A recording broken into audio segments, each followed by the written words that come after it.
What the High Court, hi, hi. What the High Court, hi, hi. Amar dabi nai judabe. Amar dabi nai judabe. Amar dabi nai judabe. Jai Guru Harene. Jai Guru Harene. दुलाराय बर' फरायसाफोरा दिनै मोनफ्रोमबो जिल्ला लेभेलाव district हेडक्वार्टारनि मोखाङाव जे Assam जुडिशियेल service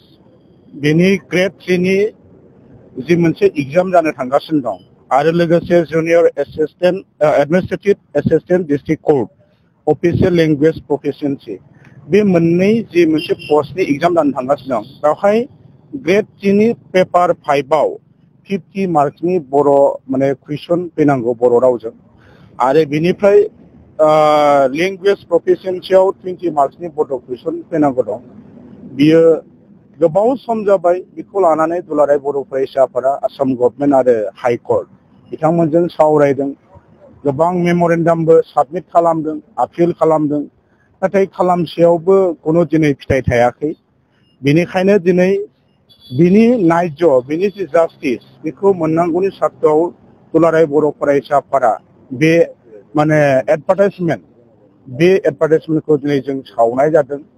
आरो बेनिफ्राय जों गोख्रोङै आसाम गभर्नमेन्ट आरो हाई कोर्टखौ जोङो खावलायदों आरो बिथांमोनखौ जोङो हुसियार होदों जे थाबैनो जोंनि बे जि समस्या जेंना बेनि जि माने समाधान बेनि जि मोनसे सलुशन बेखौ थाबैनो सरकारा होनांगौ आरो बेखौ जुदि जेंनायैनो दोनबाय थायोबा दुलाराय बर' फरायसा आफाद आरो बर' जाथिया जिरायनानै थानाय नङा मानोना बियो मोनसे जोंनि जाथि थांनानै थानायनि जोंनि सिनायथिनि जोंनि मोनसे एक्जिस्टेन्सनि बाहाय प्रश्न फैदों दिनै सोमावसारनायनि गेजेरजों बर' हारिया थांनाय 2003 आव मोनसे गोरोबथा जाबाय बिटिसि गोरोबथा बे गोरोबथानि गेजेरजों जोंनि बर' रावा दिनै नेशनेल लेभेलाव बै सिडुलाव मोनसे माने जि जोंनि माने सिक्रिटि जोंनि मर्यादा बेखौ मोननो हाबाय नेशनेल लेभेलाव बिदि गनायजानाय बिदि मान सन्मान मोननाय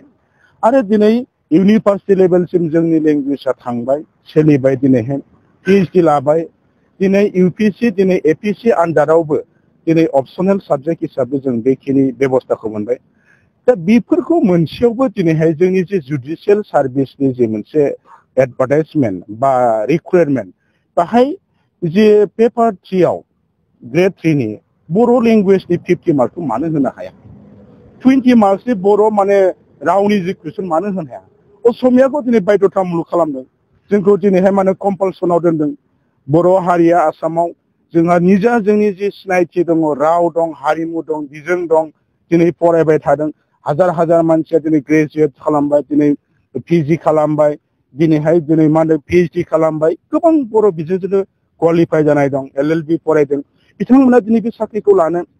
दिनै जों एसामिस बिजों फरायाखै बोरैहाय एसामिसनि बाथ्राखौ बिथांमोना बुजिगोन बोरै लिरगोन दा बेनिखायनो दिनै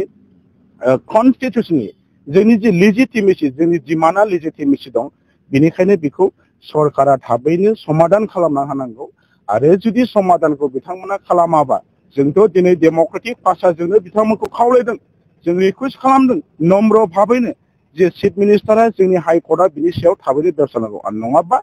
दुलाराय बर' फरायसा आफाद आरो बर' समाजा मालाबाबो जों जिरायनानै थानो हानाय नङा बेनि थाखाय फैबाय थानाय समाव गोबां बिथिं नोजोर होगोन आरो सिन्था खालामनानै जाफुंनांगौनि सार्थआव बे हाबाफारिखौ जों गुबुन रोखोमै डेम'क्रेटिक पद्धतिजों लांनायनि सिन्नाथाया दिनै जोंनाव दं बेनि गेजेरजोंबो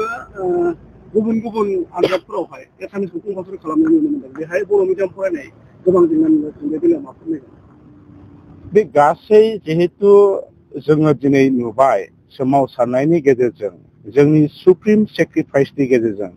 दिनै बर' हारिया जोंनि माने आइडेन्टिटिखौ जोंनि जि एक्जिस्टेन्सखौ जों दिनै बे लेभेलाव लाबोनो हाबाय मोनफ्रोमबो समाव जोंनि जि